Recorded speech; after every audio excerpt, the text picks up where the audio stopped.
ಬನ್ನಿ ವೀಕ್ಷಕರೇ, ಮುಂದಿನ ರಾಶಿ ಮಕರ ರಾಶಿ. ಮಕರ ರಾಶಿಗೆ ಈ ಒಂದು ಗುರು ಬದಲಾವಣೆಯಿಂದ ಏನೇನೆಲ್ಲ ಒಳ್ಳೇದಾಗುತ್ತೆ ಅನ್ನೋದ್ರ ಬಗ್ಗೆ ತಿಳ್ಕೊಳ್ಳೋಣ.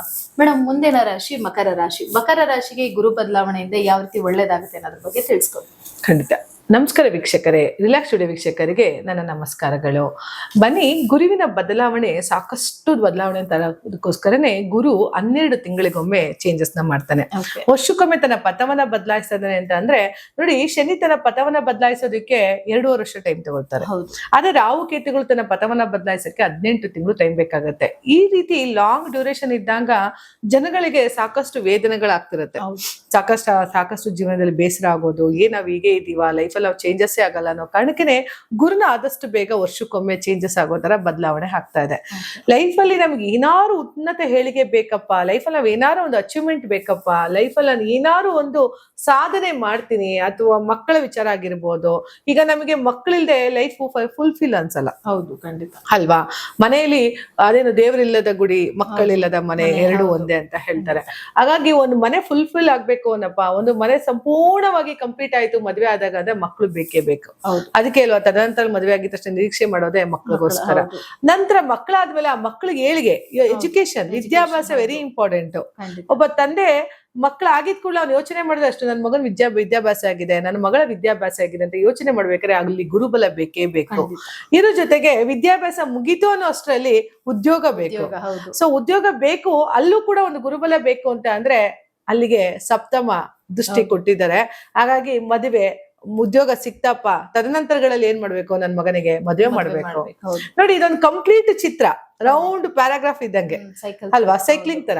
ಅಲ್ಲಿ ಕಂಪ್ಲೀಟ್ ಆಯ್ತು ನಿಮ್ ಲೈಫ್ ಅನ್ನೋದಕ್ಕೋಸ್ಕರ ಗುರು ಎಷ್ಟು ಬದಲಾವಣೆ ತರ್ತಾನೆ ಅನ್ನೋದಾರೆ ನಮ್ಮ ಜೀವನದಲ್ಲಿ ಪ್ರಮುಖ ಪಾತ್ರ ಗುರುವಿನಿಂದ. ಅಂತಹ ಗುರು ಮಕರ ರಾಶಿಯವರಿಗೆ ವ್ಯಯಾಧಿಪತಿಯಾಗಿ, ತೃತೀಯಾಧಿಪತಿಯಾಗಿ ಸಪ್ತಮದಲ್ಲಿ ಕುಳಿತುಕೊಳ್ತಿದ್ದಾನೆ ಅಂತ ಅಂದ್ರೆ ಯಾರೆಲ್ಲ ಮಕರ ರಾಶಿಯವರು ವ್ಯವಹಾರ ಮಾಡ್ತಿದ್ದೀರಲ್ಲ, ಸಿಕ್ಕಾಬಿಟ್ಟ ರಿಸಲ್ಟ್.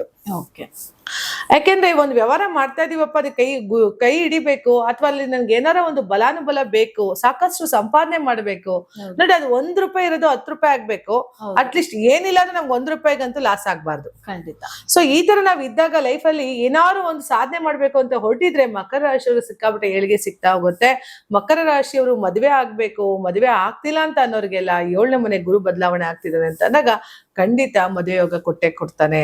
ಜೊತೆಗೆ ವ್ಯಯಕ್ಕೆ 2ನೇ ವ್ಯಯಾಧಿಪತಿನ ಹೋಗಿ 3ನೇ ಮನೆ ಅಧಿಪತಿನ ಕೂಡ ಸಪ್ತಮದಲ್ಲಿ ಕುಳಿತುಕೊಳ್ಳೋದ್ರಿಂದ ಇಲ್ಲಿ ಏನ್ ಮಾಡ್ತಾರೆ, ಮಕರ ರಾಶಿಯವರು ಇಷ್ಟು ದಿವಸ ಕೈ ಕಟ್ಟಿ ಕುಳಿತಿದ್ರು, ಯಾವ ಕೆಲಸ ಮಾಡ್ಬೇಕು ಅನ್ನೋದು ಆಗ್ತಿಲ್ಲ, ಮುಂದೆ ಹೋಗಕ್ ಆಗ್ತಿರ್ಲಿಲ್ಲ.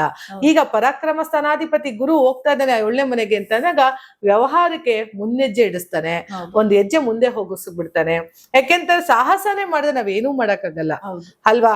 ಈಗ ಬಿಸಿ ಇದೆ ಅಂತ ನೋಡಕ್ಕೆ ನಾವು ಕೈ ಇಟ್ಟು ನೋಡ್ಲೇಬೇಕಾ?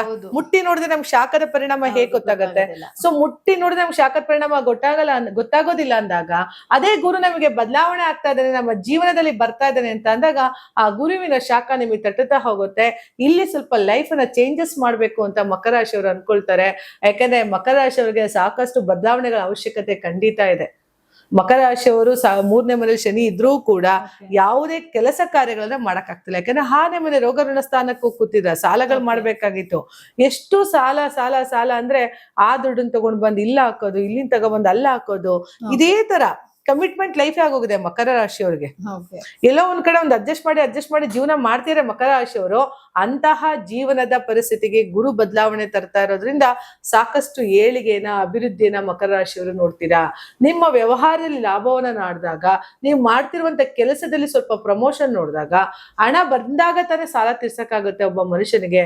ಜೀವನದಲ್ಲಿ ಎಸ್ ಎ ವೆರಿ ಪವರ್ ಅಂತೀವಿ, ಮೊನಿಗಿಲ್ದೇ ಇರೋ ಪವರ್ ಯಾವ್ದು ಇಲ್ಲ. ಹಂಗಾಗಿ ದುಡ್ಡೇ ದೊಡ್ಡಪ್ಪ ಅಂತಾನೆ, ಅವನಿಗೆ ಎಲ್ಲದಕ್ಕೂ ಅಪ್ಪ ಹಣನೇ ಆಗಿರೋದ್ರಿಂದ ಅಂತಹ ಸಂಪಾದನೆಯ ಅವಕಾಶ ನಿಮಗೆ ಕೊಡೋದ್ರಿಂದ ಈ ಒಂದು ಮಕರ ರಾಶಿಯವರು ಸಂಪಾದನೆ ಕಡೆ ಹೆಚ್ಚು ಗಮನ ಕೊಡ್ತಾ ಬನ್ನಿ. ವ್ಯಾಪಾರ ವ್ಯವಹಾರದಲ್ಲಿ ಅಭಿವೃದ್ಧಿಯನ್ನ ನೋಡ್ತಾ ಹೋಗ್ತೀರಿ. ಗುರುವಿನ ಬದಲಾವಣೆಯಿಂದ ಸಾಹಸಕ್ಕೆ ಒಂದು ಕೈ ಹಾಕೋದ್ರಿಂದ ಇನ್ನಷ್ಟು ಉನ್ನತ ಹೇಳಿಗೆನ ಮಕರ ರಾಶಿಯವರು ನೋಡ್ತಾ ಹೋಗ್ಬೋದು. ಸ್ವಲ್ಪ ಹೆಜ್ಜೆನ ಮುಂದಿಡಿ. ಮಕರ ರಾಶಿಯವರು ಏನೇ ಹೆಜ್ಜೆ ಇಡ್ಬೇಕಂದ್ರೆ ಬಹಳಷ್ಟು ಎದುರುತ್ತೀರಾ, ಅಕಸ್ಮಾತ್ ಹಿಂದೋಗೋದೇ ಜಾಸ್ತಿ ಅವರು. ಹೌದು, ಬ್ಯಾಕಿಗೆ ಬೇಗ ಎದುರು ಓಡೋಗ್ತೀರಾ. ಖಂಡಿತ ಆ ರೀತಿ ಮಾಡಬೇಡಿ ಮಕರ ರಾಶಿಯವರು. ಮಕರ ರಾಶಿಯವರ ಸಾಕಷ್ಟು ಧೈರ್ಯ, ಶಕ್ತಿ, ಬಲಾನುಬಲ ಎಲ್ಲ ಇರುತ್ತೆ. ಅವ್ರು ಅದನ್ನ ಎಕ್ಸ್ಪೋಸ್ ಮಾಡಿ, ಅಂದ್ರೆ ತನ್ನಲ್ಲಿರುವ ಧೈರ್ಯವನ್ನ ಮುಂದೋಗಿ ಒಂದ್ ಹೆಜ್ಜೆ ಬದುಕ್ಬೇಕಪ್ಪ ಲೈಫಲ್ಲಿ. ಸಾಲಗಳು ಯಾರೆಲ್ಲ ಇರುತ್ತೆ, ಸಾಲಗಳನ್ನು ತೀರ್ಸೋಕೊಂದು ಅವಕಾಶ ಗುರು ಕೊಡ್ತಾ ಇದ್ದಾನೆ. ಅಂತಹ ಗುರುದೃಷ್ಟಿ ನಿಮ್ಮ ರಾಶಿಯ ಮೇಲೆ ಬೀಳ್ತಾ ಇರೋದ್ರಿಂದ ಇಲ್ಲಿ ನೀವು ಏನೆಲ್ಲ ಇಷ್ಟು ದಿನ ಸೋಂಬೇರಿತನ ಇತ್ತು, ಇಷ್ಟು ದಿವಸ ಮಾಡ್ಬೇಕಾದಂತ ಕೆಲಸ ಕಾರ್ಯಗಳಲ್ಲಿ ಅಡೆತಡೆ ಇತ್ತು, ಆ ಗುರುವಿನ ದೃಷ್ಟಿಯಿಂದ ಸಾಕಷ್ಟು ಅಭಿವೃದ್ಧಿನ ಹೊಂದ್ತಾ ಹೋಗ್ತೀರಿ. ಯಾಕೆಂತ ಅಂದ್ರೆ ಒಂದು ಗುರುವಿನ ದೃಷ್ಟಿ ಹೆಂಗಿರುತ್ತೆ ಅಂದ್ರೆ ಕತ್ತಲೆ ಮನೆಯಲ್ಲಿ ಬೆಳಕಿದ್ದಂಗೆ. ಹೌದು. ಓಕೆ, ಹೇಗೆ ನಾವು ತುಂಬಾ ಕತ್ಲೆ ಮನೆದಾಗ ಒಂದೇ ಒಂದು ದೀಪ ಇಟ್ಟು ನೋಡಿದ ಕೂಡ ಅದೆಷ್ಟು ಪ್ರಕಾಶಮಾನವಾಗಿ ಕಾಣಿಸುತ್ತಲ್ಲ, ಆ ರೀತಿ ಗುರುವಿನ ದೃಷ್ಟಿ ನಿಮ್ಮ ರಾಶಿಯ ಮೇಲೆ ಬೀಳ್ತಾ ಇರೋದ್ರಿಂದ ಸಾಕಷ್ಟು ಮಕರ ರಾಶಿಯವರಿಗೆ ಏಳಿಗೆ ಅಭಿವೃದ್ಧಿನ ಈ ಗುರು ಬದಲಾವಣೆ ತಂದ್ಕೊಡುತ್ತೆ ಅಂತ ಹೇಳ್ತಾ, ಆದಷ್ಟು ಮಕರ ರಾಶಿಯವರಿಗೆ ಅನ್ಕೊಂಡಿದ್ದೆಲ್ಲ ಸಕ್ಸಸ್ ಕೊಡ್ಲಿ, ಅಷ್ಟು ಐಶ್ವರ್ಯಗಳನ್ನು ಕೊಟ್ಟು ಕಾಪಾಡ್ಲಿ ಅಂತ ಹೇಳ್ತಾ ನನ್ನ ಮಾತನ್ನ ಮುಗಿಸ್ತಾ ಇದ್ದೀನಿ. ಧನ್ಯವಾದಗಳು. ನೋಡಿದ್ರಲ್ಲ ವೀಕ್ಷಕರೇ, ಈ ಒಂದು ಗುರು ಬದಲಾವಣೆಯಿಂದ ಈ ಒಂದು ಮಕರ ರಾಶಿಯವರಿಗೆ ಯಾವ ರೀತಿಯಾದ ಅದೃಷ್ಟ ತಂದ್ಕೊಟ್ಟಿದೆ ಅಂತ. ಹಾಗಿದ್ರೆ ಬನ್ನಿ ಮುಂದಿನ ರಾಶಿ ಬಗ್ಗೆ ತಿಳ್ಕೊಳ್ಳೋಣ.